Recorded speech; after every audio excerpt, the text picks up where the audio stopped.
Hello, hello, hello, everybody. It is spring day, and there you are, and here we are.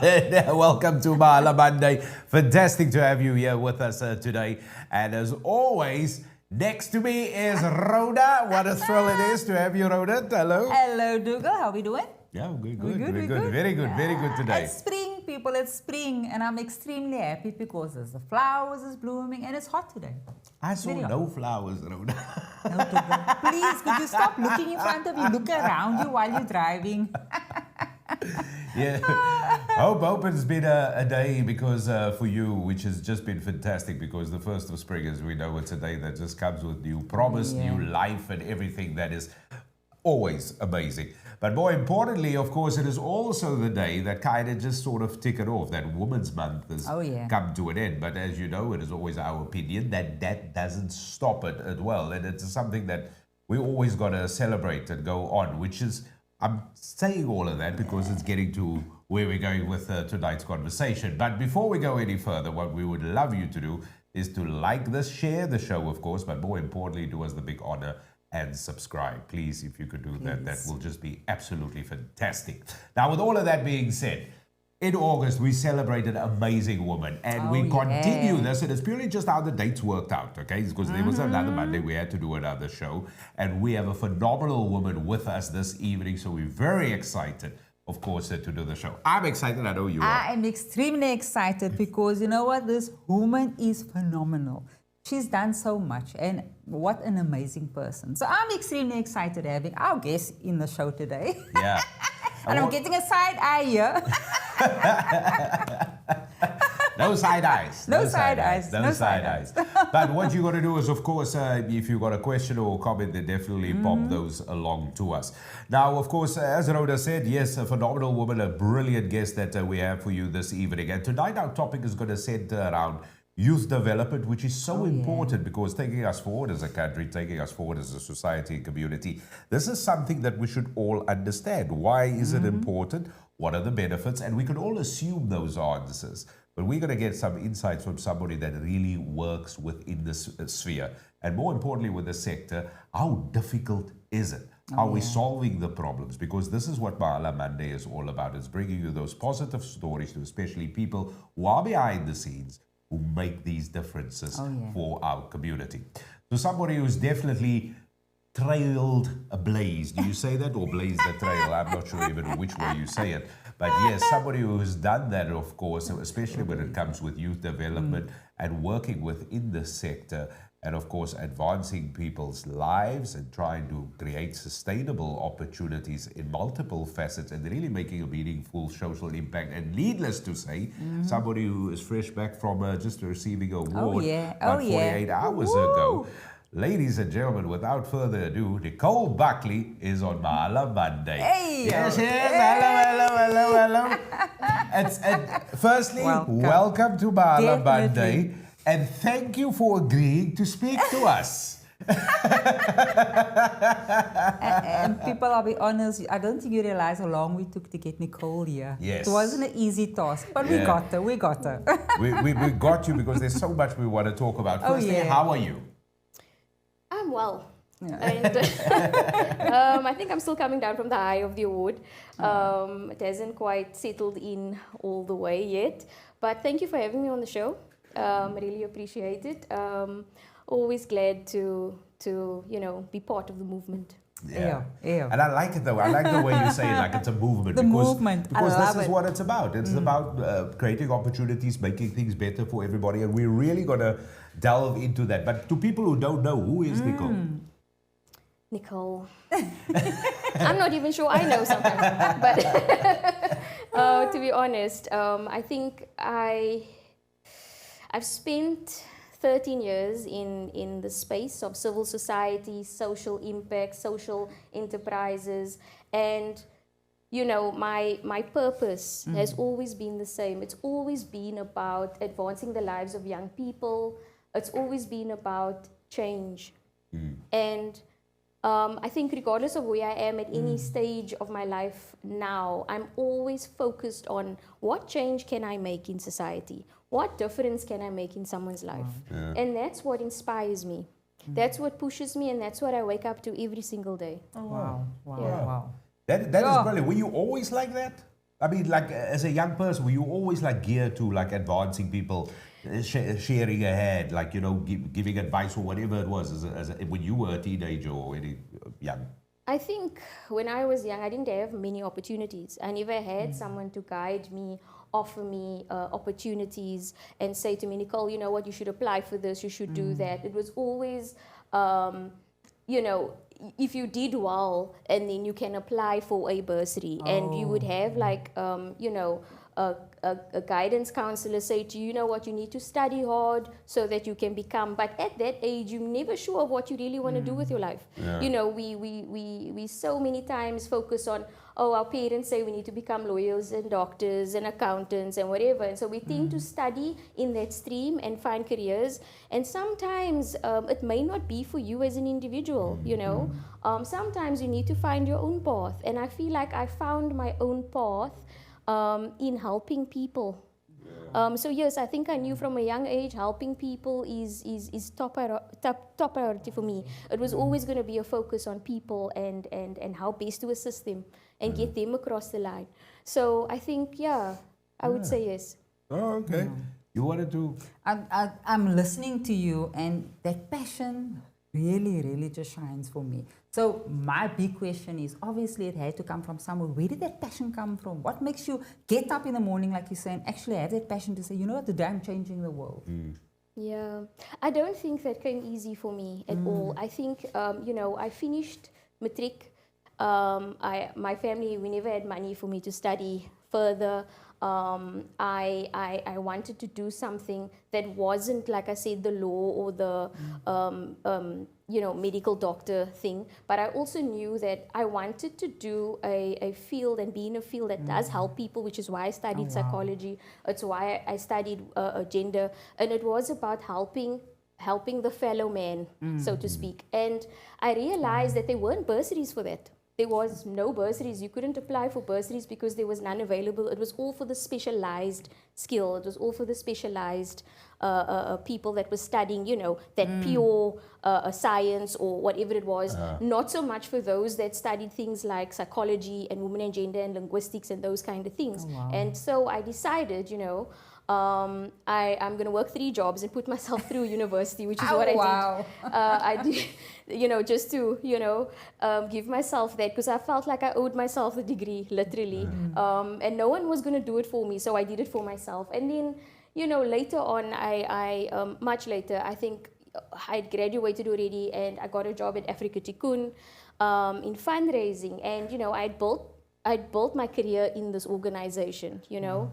And I'd learned a lot, so that's where I got my training wheels on what I want to do. And that's where I felt for the first time that I fit in the space. This is where I fit, this is where I belong. Africa Tikkun allowed me to fulfill a lot of my own passions and desires, you know. They allowed me to test things, to try things, to create things. And one of the things I created in Africa Tikkun is the bursary program. And it's now a national program where young people can apply, you know, online, or they can send them an email and get an application form and apply themselves. And we look at things like their background, the social background, the financial background of the family. We look at how have you done, you know, have you passed with 60% and above, whatever the case are. So there's a couple of metrics we look at, and then of course we award the bursary based on you and your circumstance, and everyone's circumstance is different. We all come from different backgrounds, we have different issues, whatever they may be, and this is a place where you can apply regardless of what you studied. You know, it's cutting across all sectors, it's cutting across all fields of study. And it's nice because for the first time there's a bursary program that doesn't look at the A student. It looks at the average student with social issues, with financial issues. It looks at that. Are there, that's fantastic. Are there many bursary programs like that, or are they all the majority not so much? I think that's what makes this one very special, is that many a times when you look at a bursary program, you're already feeling a bit of anxiety because you feel like you need to be the A student. Because no one's going to look at me, you know. But the truth is, in this program, they do look at you. They look at everything about you. You know, what makes you you. So it's a space and it's an organization where you can apply. They really do take our young people very seriously. And to get awarded a bursary, you know, is amazing because it alleviates all that stress that you have, the stress around accommodation, paying for your fees for tuition, paying for auxiliary costs like your laptop, your stationery, those kind of things. And you can get those things through this bursary. Oh, wow. Of course, there is proper support given to you from day one. You know, you have a candidate manager that assists you with your social things at home, that helps you with psychosocial support, that, you know, walks a journey with you till you graduate. So it's one such a program. That's fantastic, you know, though. yeah. I just wanted to ask you, and I'm listening to you, and I'm thinking, you know what, I've also been chatting to a lot of youth these days, and especially ones in grade 10, grade 11, 12, at this point, they're not sure what to do with themselves. They don't know which way to go. And I even found that some graduates that's actually graduated and they've done a course, but yet they still don't know which way to go. Yeah. And the big issue is funding, bursaries. In the time and era, obviously, back in the day, that was exactly, you must be an A graduate, you must be this, you couldn't be an underachiever. If once you were basically not doing well, you couldn't get a bursary. Couldn't get it, yeah. How, obviously at this point, you seeing that change happening? I do see that change happening. Like I said, with Africa Tikkun's bursary, I do see that change. I look at how many lives have we advanced. Oh, wow. You know, at what stage was this person and where are they now? You know, and many of them have successfully completed their degrees because of it. They didn't have that financial worry thereafter and couldn't graduate. They've alleviated that issue. So I have seen change. Of course, we would like it to be in terms of a national, in terms of, you know, millions, but unfortunately it is based on funding received, so you can only do what you can do with what you have. So yeah. And sorry, Dougal, and I'm so sorry. This is one of my passions as well, just information out there. That's why he's laughing. Parents out there, because I can tell you straight out, the stumbling blocks in many of these kids is many times the parents where I don't have money. What would you tell parents out there that's actually sitting with this idea as well? Oh no, I don't have money. Just to block this kid even before they can even think of applying for a bursary or studying as such. Yeah, look, my parents sat with, I don't have money. They sat with that very problem. So I saw it firsthand, you know, I've lived it. But again, I think it's always good to look, see what's out there, see who's advertising what, see what the requirements are from you as a parent, but don't stop searching. Google is accessible to all of us. Google, bursary for my child, bursary for 18 to 35. Google, because that's the only way you're going to know what's available, what's out there. Do your research, do your homework, but don't give up because you can't. There is means, there is ways, there's lots of corporates, lots of organizations willing to assist young people. But the problem that we also see in society is lack of application, because you know, we understand there's a problem with access, and maybe it's marketing from the organization side, or maybe it's just that people have fear and they don't want to apply thinking they won't get it. But my advice is always apply. Apply twice if you can, you know, but always apply. Not why You're not? going to have to apply. But we got some audio comments, and we we are going to return to this social development, and especially that's what we're talking about. But we're going to return to bursaries as well, and the broader spectrum. And also, and at some point, we're definitely going to touch on youth unemployment, or you know, the lack of employment to an extent, and what is there that we can do as regular Joe Soap? What is there that we can do to equip our children better? Should be more pressure from government side? Should there be more pressure from the schooling side? Should business more get involved? And these are the things that we want to get involved in. But we do have a comment there quickly, so let's touch on it, and thank you very much. Mark, hello, who says establishing this bursary program such a remarkable achievement. Well done, Nicole. Thank you, sir. He says, does this bursary only accommodate undergraduate programs, or are postgraduate studies a possibility too? Yeah, it mainly focuses on undergraduates from the second year onward, usually, because we want to test whether, you know, can you make it through your first year? Because the transition from matric to first year is always a difficult one. We find we have quite a bit of dropouts from first to second year, and then even from second to third year, you've got like a third of the population that started in first year. So for that purpose, we want to focus on second year, third and fourth year, because we know the first year is usually the one where people are still trying to transition, find themselves, and then, you know, the second year is when we can see. However, it's not to say that other companies don't do it. You know, I mean, others may do from the first year, even from matric into first year. So it depends on the organization. Yeah. Oh wow. If there's a sector, what do we say? Why do we ascribe that dropout in terms of students going through the years? What are they the same kind of problems that we would have? Yeah. That why people drop out from the first year, from the second year, the third year? Yeah, look, I think it goes back to our education system.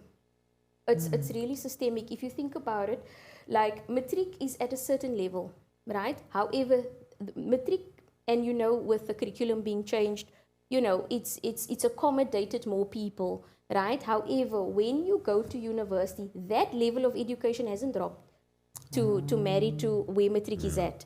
They're still at that same level. Therefore, it's a hard transition for some who go from matric into first year. It's really hard. You're battling so many things. You know, it's the first time you've had to have a certain sense of agency around yourself to go to the classroom when you are in the university, to actually physically go there, you know, and to be there when there's nobody schooling you and saying, well, this is the attendance register, why are you not in class? There's no one doing that. So it's about you having agency on your life. And many people struggle with the content. You know, what you're being taught at that first year level is sometimes quite tedious, coming from matric in certain cases, you know, and you've never had that kind of support structure in place, is very, very hard in the first year. So that's why we usually see, you know, what does your first year look like generally? You know, how have you fared? What have you gone through? You know, how have you persevered? How have you done? And then from there onward, you know, we will determine whether from the second year, you know. And usually what happens also is, because you have passed first year, right? And you've done it in the best possible way that you could do it, we tend to fund the outstanding fees of the first year.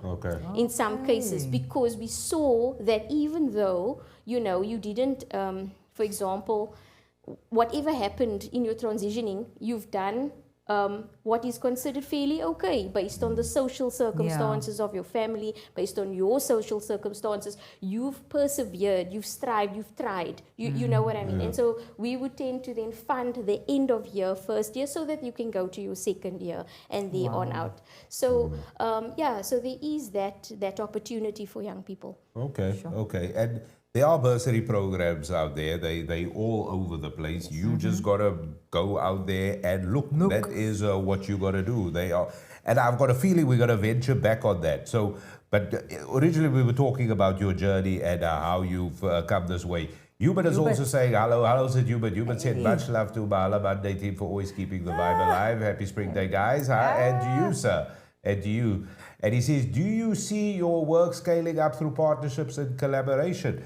And thank you, Hubert, for that question, because that leads me into actually the question I want to ask you next, because you are not just working behind the scenes, but you also have a business. Yes. That operates in this sector. Yes, that's which is called Invigorate. And what is it that you do exactly? So in my organization, I focus on consulting. I assist companies with their internships, learnerships, bursaries, operations management. I also, you know, am skilled in fundraising as well as partnerships from a BEE perspective. So I try to assist companies holistically in that sense, especially within civil society, social enterprises, in trying to get them to be compliant and assisting them with that. So that's what my business does. I outsource myself to companies in a nutshell, much like I do with Africa Tikkun. Yes. Which is then one of your clients. One of my clients. So that ties into Hubert's question of partnerships and collaboration. You see how I did that? But I always welcome partnerships. Very well. Good job, Dugald. All right. Wow. So I want to talk about the hot topic, because we're talking about bursaries. Obviously, clearly there's not a lack of bursaries, there's not a lack of opportunity, but like you said, there's sometimes a lack of agency that people aren't really applying. Is it because, could there be a reason that we just think these opportunities aren't there? Look, it could be stigma. Sometimes it's stigma in the sense that you feel like only a certain subset of people will get a bursary or an opportunity, and so you don't value yourself enough in some cases to apply. And it's happened. I've seen it happening with young people, you know, and many a times it's also a situation of the guidance, the advice you're given at school level, the advice you're given in your community. Many opportunities, like I said, because of lack of research, you don't know what's out there until you research it. You know, you only know what you know. So if you don't know, you're never gonna put yourself out there because you don't know. So the reality is that, yeah, it happens. It's a weird phenomenon, but it does happen. Where people are not aware. They're just not aware. And so you need to, you know, you need to do your research, because, and you should definitely, Because here's the thing, I mean, obviously we hear this almost on a weekly basis, on a daily basis, on an hourly basis in terms of where we are with youth unemployment and just the general unemployment number in terms. Clearly, I mean, we've got the NSFAS program and all these other programs that government has launched in terms of young people, job opportunities. The names have slipped me now. But there are these youth development skills programs that are there. Are we doing enough, or is there enough there, but we're not seizing the day properly in terms of these opportunities? And are we kind of set, when children and learners leave school, are we setting them up just to have a tough time? Look, that's a good question. I wish I could solve for X there, but at the end of the day, I think, you know what, youth unemployment currently, ages 15 to 34, is sitting at 46.3% as at the first quarter stats. Still an alarming number if you think about it, because that's a big percentage of our young people. And then we've got at least about 34% of them not in employment or training or even actively searching for opportunities. That's the reality of the climate we're in. I want you to say that again. How many percent is not even doing anything? 34% is not doing. Out of 34%, out of this 40 odd percent that's unemployed. You've got 46.3% of people that are sitting in the youth unemployment bracket, right? That 15 to 34 years old, right? Of that, people who are not in education, employment or training, we call them NEET, N-E-E-T, is 34%. So you're not pushing yourself, you're not doing anything. You're living either on a grant system or whatever system you're living on, but there's no push, or you are simply misguided and you're not sure of yourself and what you actually want to do. But the truth of the matter is that is our reality. That's the reality we wake up to. That's what we're trying to work to eradicate. And I hope that in this lifetime we will eradicate youth unemployment, because it can be done. It can be done if the systems are moving as they should. It can be done, like the NSFAS, like many other organizations, like the UIF, the IDC, the work that they're doing to try and alleviate that number or rather eradicate is amazing. But again, in this lifetime, we hope to achieve that. We really, that's the big hairy audacious goal, to get people into employment, but not just employment, sustainable employment. I was going to ask you that now. So we got these programs, and in my mind, it almost seems like these numbers are growing. Yeah. Do you know what I mean? Like the numbers are getting bigger. Now, to not let the numbers get bigger, you mentioned grant systems, you touched on the UIF. Is that not maybe a cause of it? Because if I'm a bit on a grant, I'm just saying, I can't speak for everybody, but if I'm on a bit of a grant, doesn't it sort of perpetuate my laziness, if for lack of a better phrase? I don't know how else to word this, but the fact that I am getting a grant, I don't need to actively search because it's going to be there. Yeah, depending on what you're getting it for. But I Yeah, do yeah, think, yeah. you know what, there are grants that are much needed for people living with disabilities, people with, you know, whatever the true. circumstances Yeah. are that you need that grant as an income for your bread daily, literally. So that is very, very important. Let's not mistake it for what it is. I mean, that's the reason it's there. Yeah. But, you know, in terms of other reasoning, there should be a weaning system where we wean you off it slowly, you know, true. so that you can, and also provide you with support structures and services so that you do have access to opportunities that can empower you.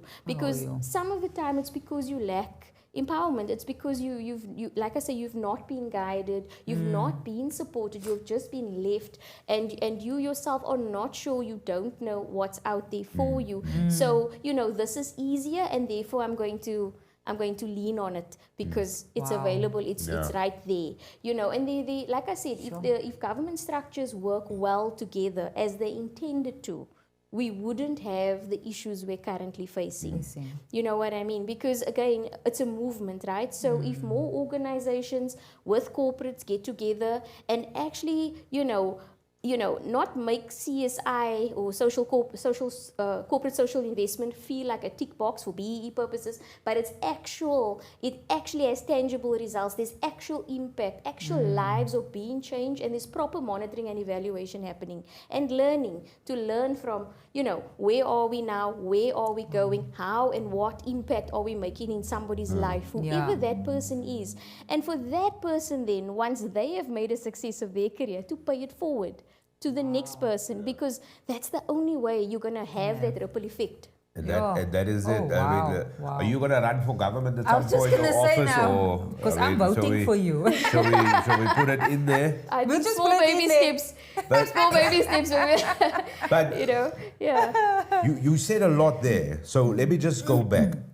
Government clearly are doing something fantastic. They are. I mean, It's just not on the scale and the impact that I think they would like it to be. Yeah. But they definitely have the right mindset around it. Yeah. So it's just a matter of, you know, how can we all work together, you know, to create that lever effect that pushes up that big boulder and becomes, you know, an opportunity that's not just this entry-level job where you work at your Pick and Pay and your ShopRite, but it's a job that you can, you start in, and there's potential to grow a career in that particular field. You know, you started here, but now 10 years from now, where are you? Is it a job that is sustainable from that perspective? Can you stand on your own 2 feet? So government's got these youth programs. They've got all these things happening. How important is that collaboration and partnership from the private sector?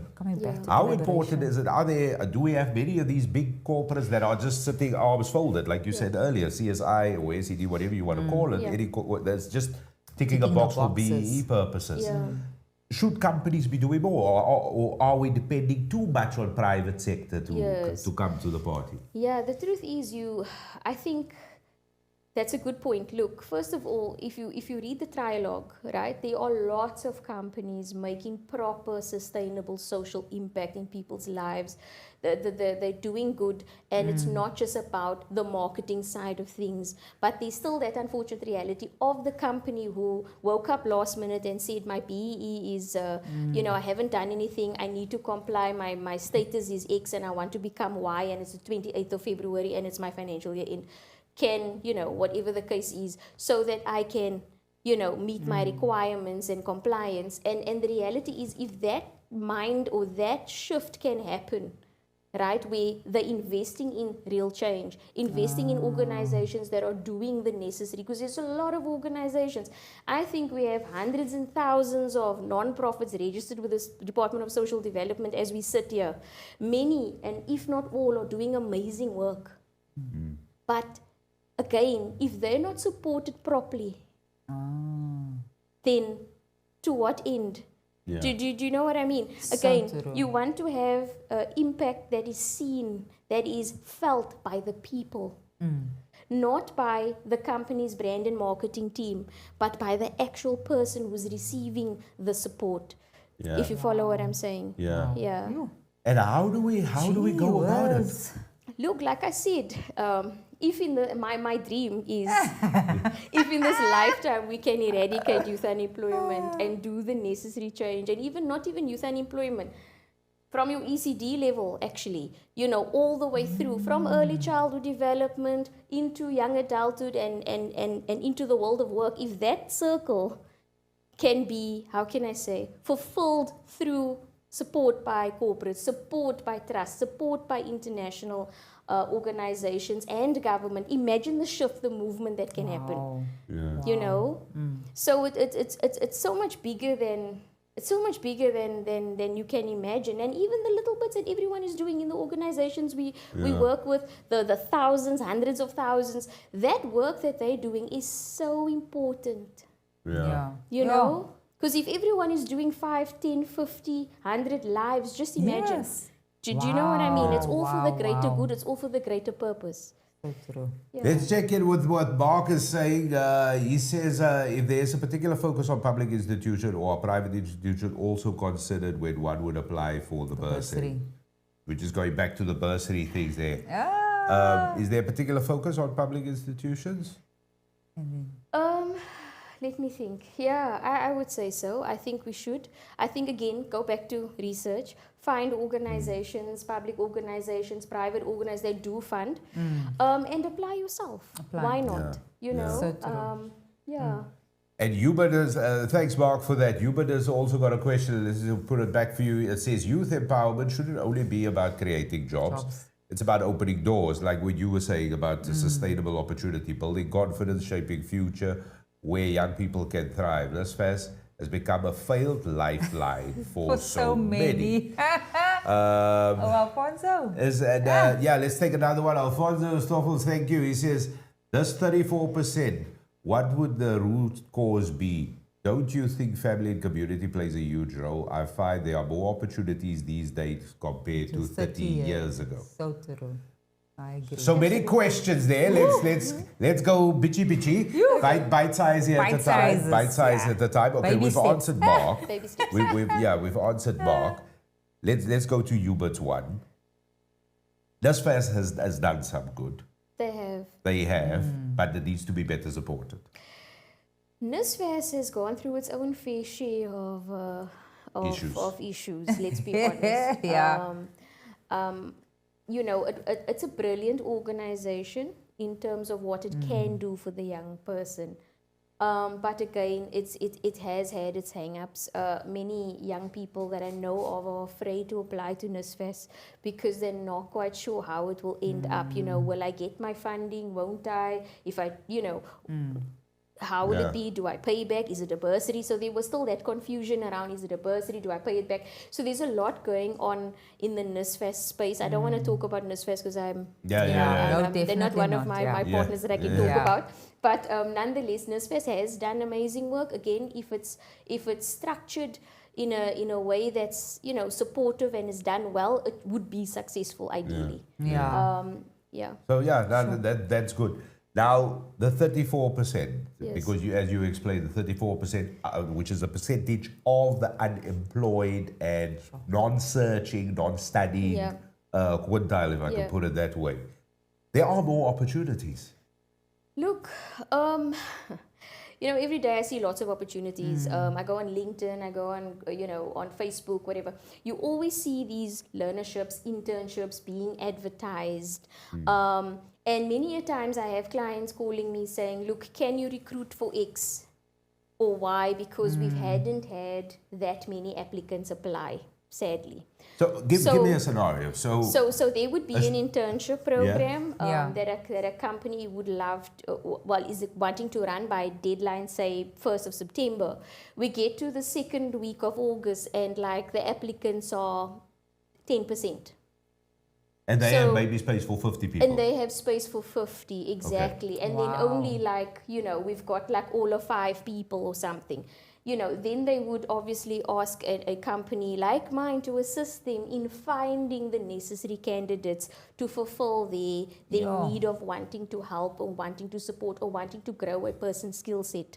So, and that's just because either the young people are not seeing the ad because they're not researching again, or because I'm not really I don't really have that agency in me to apply. And that could be for a lot of reasons. And sometimes it's even a skill mismatch to what the client wants to offer versus what the person has, which is a bit of a clash as well. I also think like there are certain skill sets that, you know, people have studied and people have, you know, gone into, much like psychology, etc., where the market is saturated.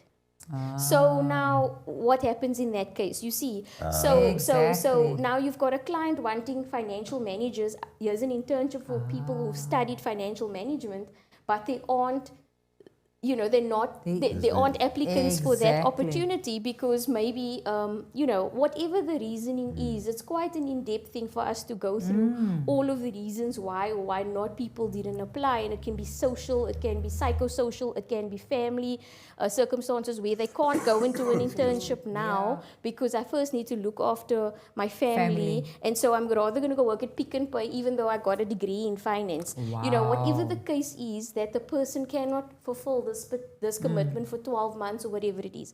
So again, there's lots of reasons why.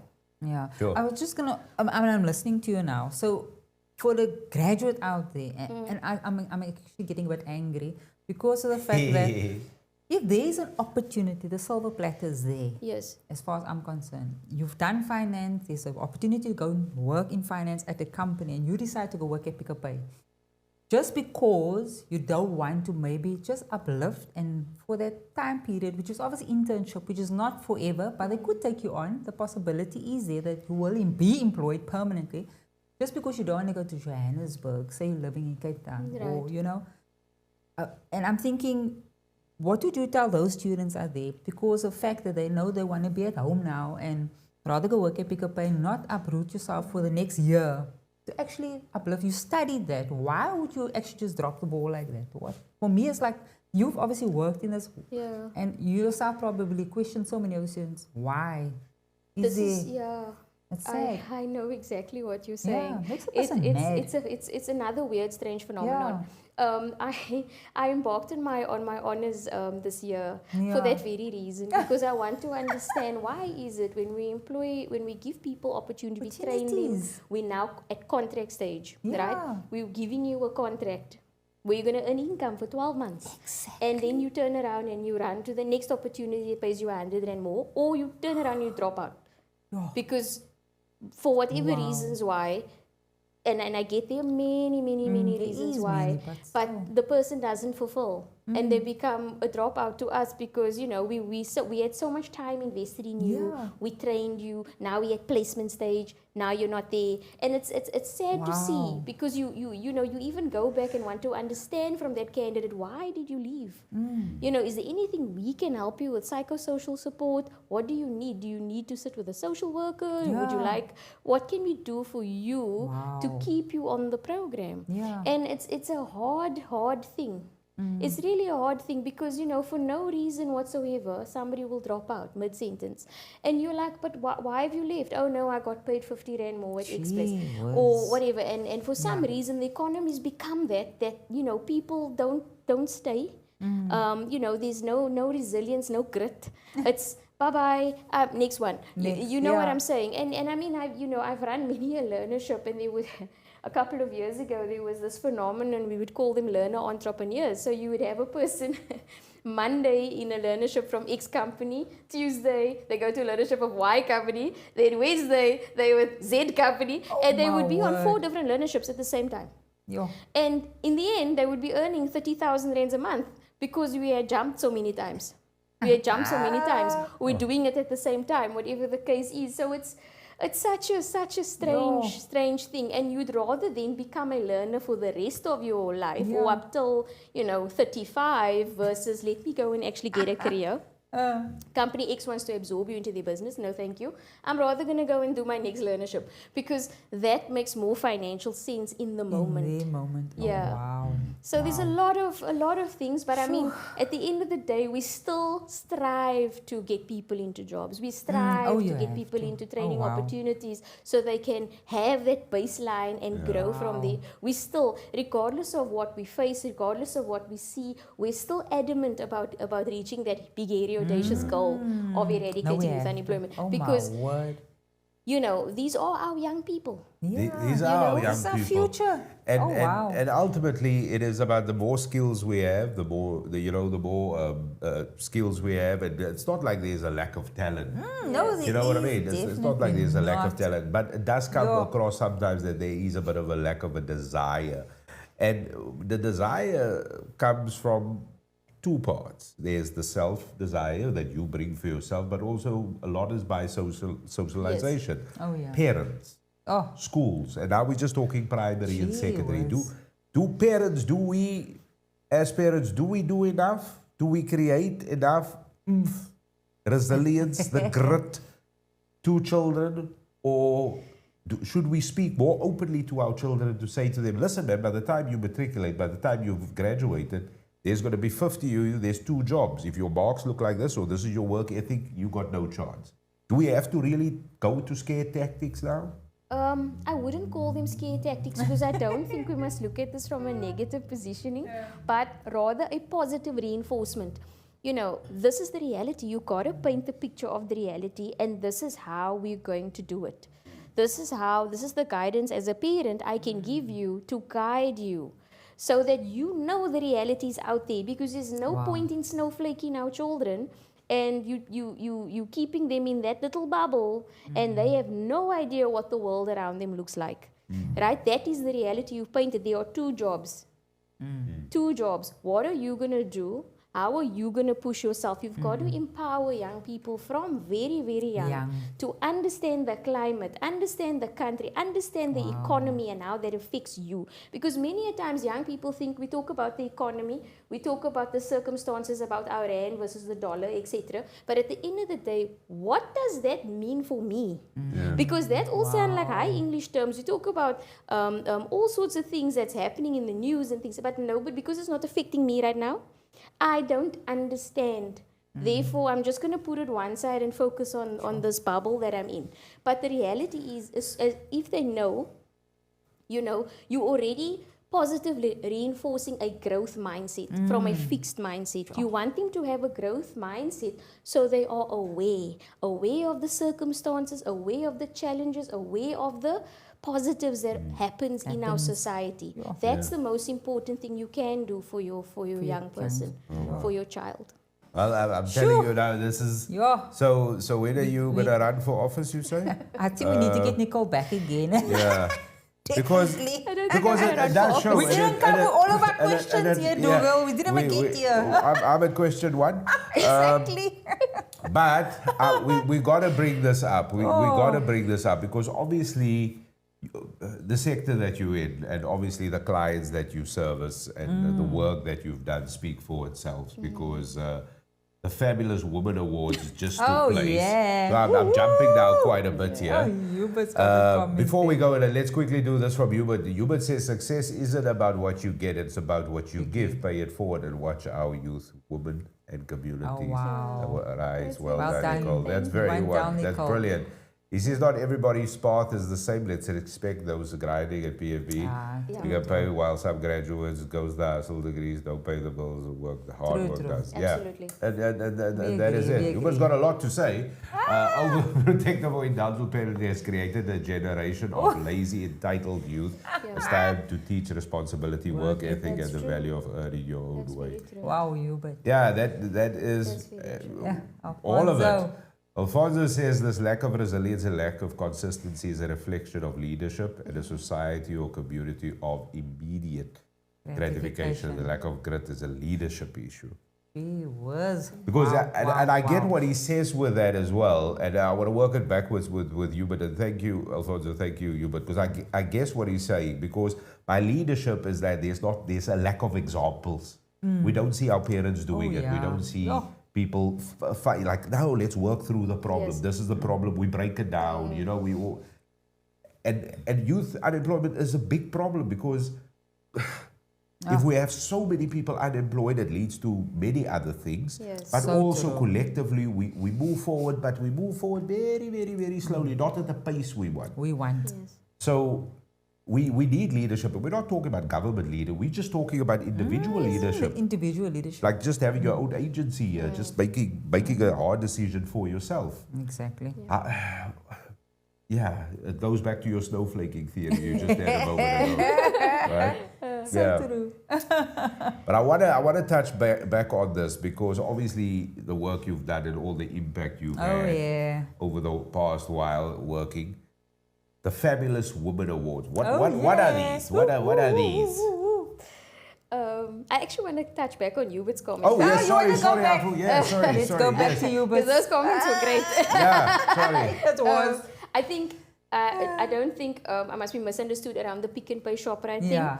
I'm not saying there's anything wrong with it. No, not at all. wrong. I worked as a cashier. I was, like I said, I had the 3 jobs. One of them was a cashier, and it was quite a dirty job. But I'm not saying there's anything wrong with it. I'm saying that we also need to advise our children to dream beyond the walls we confine to. We need to be able to see that there is more to life than having to and I understand, I get it completely. We need that entry-level job. We need to pay bills. We need to put food on the table. Yeah. Absolutely. But there's also a strive for more.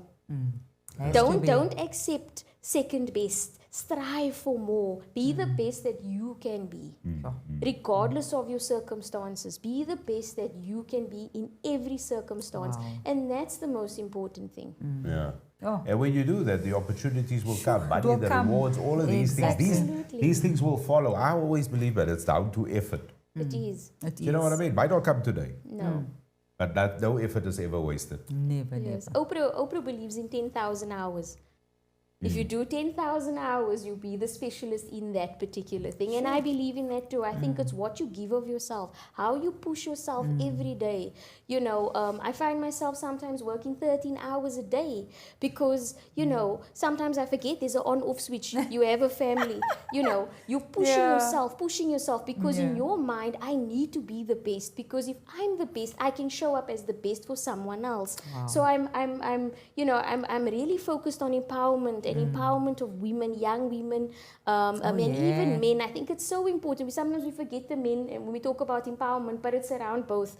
It's around both. In fact, all the genders, the whole LGBTQI plus, and all of it. And I think that we must focus on empowerment because it's so important. If you're empowered, you will take control of your life. You will focus on what you desire, and you will make that your priority. If you desire and you're passionate about, like me, young people and growing those young people and helping them develop themselves from a skills development perspective, and that's what your true north is, then you should do that.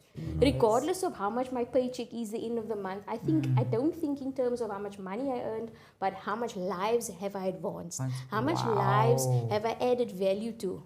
You know, that's how, you know, when I go sleep at night, I think about today I've changed X number of lives. You know, what am I going to do tomorrow? You know, and that's how I think in terms of lives changed or lives advanced. And you still not going to run for office? I'll ask again Can in a we moment. please get a bottle of champagne here, please? Oh my word, a toast to all of... wow. Normally, like you answering and saying the things that we normally criticize. This is now a bit weird because... no, I'm not going to lie. It's weird. Because normally I'm like, why aren't we doing it? And you now saying all of that. Yeah. You know? But I want to get back to the Fabulous Woman Award, and we're going to come back to this now. So obviously talk empowerment, they don't give this to anybody. We got this here because you received this award, which is the Fabulous Woman Empowerment Award. And this is a recognition because of all the work that you've done. Yeah. And some. Yeah. Tell us about this. How did this all come? I am not sure. I'm not sure how I got nominated, but I know that I'm very grateful to that person for thinking about me in light of empowerment of young women and men. Beautiful. I'm humbled by this. I've never been a person that that puts themselves in the spotlight for awards and things like that. Which was the struggle to get And you that's a here. struggle to get you here. So I like to true. be behind the scenes because, you know, it's always been a position of comfort to be behind the scenes and make change rather than be in the light and be the face of it. But I was truly honored. I'm really honored. It really blew my mind that I was even considered for such an award, and I'm really honored by it. Oh, wow. You know, I've like I said, I've spent more than a decade in the space, helping, trying, changing, advancing, doing the things that I love doing. So to get an award for what you love doing, I don't think there's any greater gift. Yeah. Well, many congratulations. Congratulations. And, we Wow. echo those sentiments with all the viewers as well, because it is truly well deserved, and as we could all hear, but more importantly, very well done. That is Yes. that is fantastic. So circling it all back, your business. I mean, obviously you're a businesswoman as well that operates in all this. In your business, Invigorate, how do people get in touch with you? If people want, somebody want to pick your brain, if they want to get you to come to look, whatever thing it is they have within the space, how do they get in touch with you? Well, they're always welcome to contact me on my mobile. I think my details are on your screen at the moment. That's right. My organization is Invigorate, www.invigorate.co.za. I see the email address is there as well, info@invigorate.co.za, and then my contact number is there, 0790257204. So if you need assistance, you want to know if you'd like to start a non-profit organization, you want advice on how to do it, you want advice on BE because you at level 8 but you really want to be level 4 or 3 or whatever the case is, I can advise you. I can help you with those things. And yeah, always happy to assist. Yeah. So there it is. So I like that. I like also that middle part of that session, sentence there, just try to push everybody forward there. But yeah, it is as easy as that. Because can you believe it?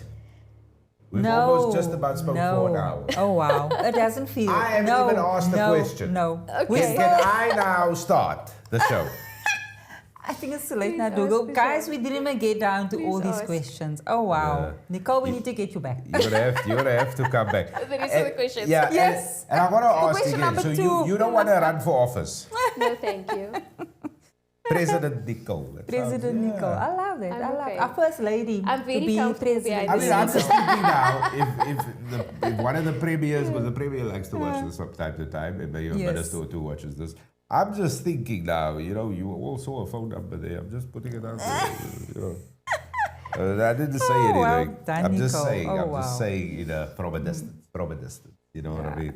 That Oh. it is it. But before we go, Yes. we all understand the problems we have when it comes to youth unemployment. We yeah. also understand the issues we have with lack of opportunity, lack of resources. These all go hand in hand. But our ultimate takeaway is that we've got to apply ourselves a little bit better. Absolutely. Sure. Is that it? Absolutely. Yeah. Okay. We All have right. to apply ourselves. We have to research. If we want something, we need to go Yeah. out and get it. Get it. I don't think waiting for someone to give it to you is a strategy. It's never worked for anyone. So go out, do it for yourself. Wow. No one gets anywhere by sitting and waiting. Yeah. So, yeah. Yeah. Yeah. So Thank you. there's another thing, because that's where the city of Cape Town applauded you for something, wasn't it? Oh, wow. Yes. Look at you. That was that was a good many years ago. I want to say 8 years approximately. Wow. Yeah. Well done, Nicole. Well done. Absolutely Yeah. fantastic. Listen, it has been Yeah. a real treat It having you has on. been. It Yeah. has been a real treat. And more importantly, the insight that you have brought, and all the things that you have mentioned here is just fantastic. It actually fills me with a bit more hope, Rhoda. It does. It does. Yeah. It does. But yeah, there's some images there. That was obviously with the Fabulous Woman Awards. Awards. And obviously these are some of the other recipients that's there with Yes. you. Okay. Beautiful. Well done. Well Very done. Lekker. This is all good stuff. Yeah. Before we let you go, Hubert. Hubert has got a comment. Real empowerment is lifting others as you rise. Congratulations, Nicole. Hey, Wow. well Wow, that done. Thank is- you, Hubert. real empowerment, isn't exactly it? That is it. Any final thoughts from you? I just like to thank you all so much. This has been amazing. Thank you. Thank you to creating a show that does put real emphasis on changing lives and creating that social impact. And although you may think, oh, you know, we're just doing a small change or we're just doing a small project, it's actually creating waves of change. So thank you for that. Gonna make me cry. Yeah. Thank you, Nicole. Now she stole the closing too. Oh, thank you for coming. Thank you for coming. Oh, wow. Amper vir Rhoda laat huil. Yeah. So close. Very close. It's okay, after the show we can cry. After the show. Nicole Buckley, thank you so much for being on Mahala Monday. This has been a real thrill. Thank you very much for your input, your insight. Wow. And we wish you only the best. Yes. Thank you. Really, we only wish you the best. Thank you so much for sharing. And I wish you the best as well. Thank you. Thank you, Thank thank you. you. We'll take it. We'll take it. Oh, wow. Fantastic Wow. stuff. You gotta go check out this website, okay? It is Invigorate, the person behind it. You just saw her a moment ago. And when it comes to making meaningful, sustainable social impact, that is really gonna be everybody's life mission. Organizations, companies, the private sector, we all gotta get together here. Nobody can do it by themselves. And as we know, as Nicole also highlighted, sometimes it is just that lack of urgency and agency that we gotta have. But the problem is we can't solely blame young people if they lack it. It means one of the comments today said leadership is it. It is that because there's a lack of example, Rhoda. That is to go. I totally agree with that, definitely. And that is what we got to change. So we got to change that for ourselves within our homes right now with our children. And the opportunities are there. The opportunities are there. With the opportunities there, then it means we will have a level of success. And we will go away on this thing and kind of break off youth unemployment. So, yeah, that is certainly my takeaway from all of this. But many people who work in this space, like Nicole, I mean, they do amazing work. Amazing. Yeah, and even though sometimes we criticize our government, they are making strides. But sometimes we need to be a bit more patient.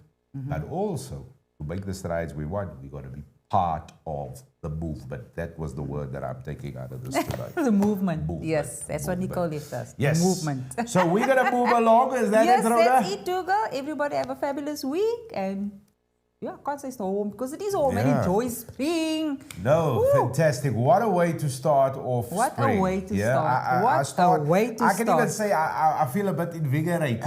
There we go. I used it. There we Anyway, go. so yeah, I feel a little bit like that. But most importantly, thank you for the questions. Thank you for the comments. Thank you for being part of the show. And remember, please like and share this. And definitely subscribe. And thank you very much to our wonderful guest who joined us. That is it from us here on Mahala Monday for tonight. And we'll be back with you very soon for the next edition of Mahala Monday. Until then, look after yourselves and everybody around you. Cheers, everybody. Bye-bye.